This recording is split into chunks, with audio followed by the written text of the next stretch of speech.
Lesson 1. Contemporary Family Life and Management. Contemporary family units are evolving rapidly.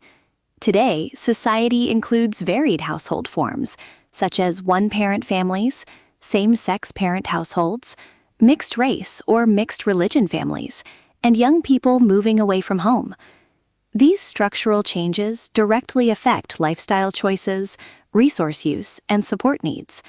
To manage well, adults must balance responsibilities towards children, partners, and elderly parents. Sharing family duties, both inside and outside the home, like supervising children at the playground or traveling in cars, promotes safer care and more equitable partnership roles. Managing a dual-career household requires effective coping strategies. Flexible working patterns, such as flexi-time, teleworking, job sharing, and reduced hours, help families balance paid work with childcare, elder care, or illness while remaining employed. For instance, if a dual-career couple shares a flat with an elderly relative with limited mobility, effective management means coordinating care, using flexible work, making home safety modifications, and accessing appropriate community support. When extra help is needed, Agenzia A Porch offers vital support services for children and families in need. Grandparents also play a critical role, enhancing the quality of life for young families through childcare help, emotional support, cultural transmission, and practical assistance. Finally, financial planning is a crucial life cycle resource management skill, emphasizing savings and private pension schemes to prepare for retirement from work. Lesson 2. Macronutrients: proteins, carbohydrates, and fats. Our bodies rely on three major macronutrients: proteins, carbohydrates, and fats.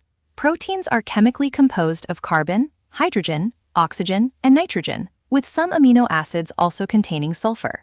Essential or indispensable amino acids must be obtained directly from your diet because the body cannot make them in adequate amounts. Foods with high biological value, like eggs, milk, meat, and fish, supply these essential amino acids in proportions well matched to human needs. However, you can also use plant alternatives like textured vegetable protein, tofu, tempeh, soya milk, and quinoa. By combining different plant proteins, such as cereals with legumes, you create a complementary effect that improves the overall essential amino acid pattern of your meal. Carbohydrates are composed of carbon, hydrogen, and oxygen. They are classified into sugars, starches, and fiber. Disaccharides and polysaccharides are built from smaller monosaccharide units, which are the absorbable end products of carbohydrate digestion. Carbohydrates are your body's optimal source of energy, especially when chosen from starchy and fiber-rich foods rather than excess-free sugars. Finally, we have lipids, which are grouped into triglycerides, phospholipids, and sterols. A triglyceride is composed of glycerol and 3 fatty acids. Dietary fats can be saturated, meaning they contain no double bonds between carbon atoms in the chain, or unsaturated. For better health, dietary guidelines suggest modifying fat intake by grilling, baking, or steaming food, choosing lean cuts, using oil sparingly, and limiting fried foods and hidden fats. Lesson 3. Micronutrients, fiber, and hydration. While macronutrients provide energy, micronutrients like vitamins and minerals are vital for specific body functions. Vitamins are grouped into water-soluble and fat-soluble categories. Fat-soluble vitamins include vitamin A, vitamin D, vitamin E, and vitamin K. Because they can be stored in body fat and the liver, excessive intakes from supplements can accumulate and cause toxicity. In contrast, water-soluble vitamins like vitamin C and the B complex are easily lost during cooking. To maximize their retention when preparing vegetables, use short cooking times, steam or use minimal water, avoid prolonged soaking, and serve the food promptly. Insufficient vitamin C is classically associated with scurvy and impaired connective tissue repair. Minerals also play critical roles. Calcium and phosphorus are essential for bones. Iron is needed for hemoglobin, iodine for thyroid hormones, and fluoride for dental health. Higher intakes of calcium and iron are often justified during growth, adolescence, pregnancy, or menstruation.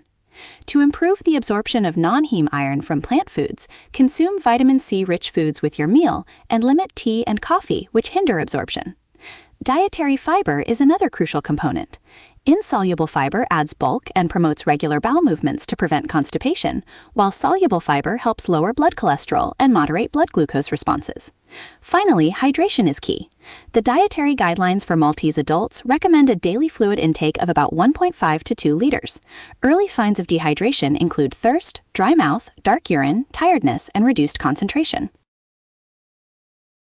Lesson 4. Lifespan Development and Active Aging. Human development spans the entire life cycle, requiring specific support and nutrition at every stage. Even before birth, adequate nutrition is vital. For example, higher folic acid intake before conception and during pregnancy helps reduce the risk of neural tube defects in the developing fetus. During early childhood, covering ages 0 to 4 years, optimum development means balanced progress across physical, social, emotional, and intellectual domains. A stimulating environment is crucial, and play is the primary vehicle for this growth. Play provides varied experiences that promote physical skills, social interaction, emotional regulation, and intellectual growth. Nutrient needs also align with these growth phases. For instance, low vitamin D status impairs calcium metabolism and bone mineralization, which can lead to rickets in developing children or osteomalacia in adults. On the other end of the lifespan, society focuses on the well-being of the elderly. Active aging refers to continued physical, social, emotional, and intellectual engagement throughout older adulthood. Rather than just resting, older adults benefit from remaining active and involved. This sustained engagement benefits the individual's health, their family, the local community, and the wider country. Just as early childhood requires a stimulating environment to develop core faculties, active aging requires ongoing participation to maintain those abilities and ensure a high quality of life. Thanks for watching. For free practice questions, study guides, and flashcards, visit exampreprise.com. Good luck on your exam!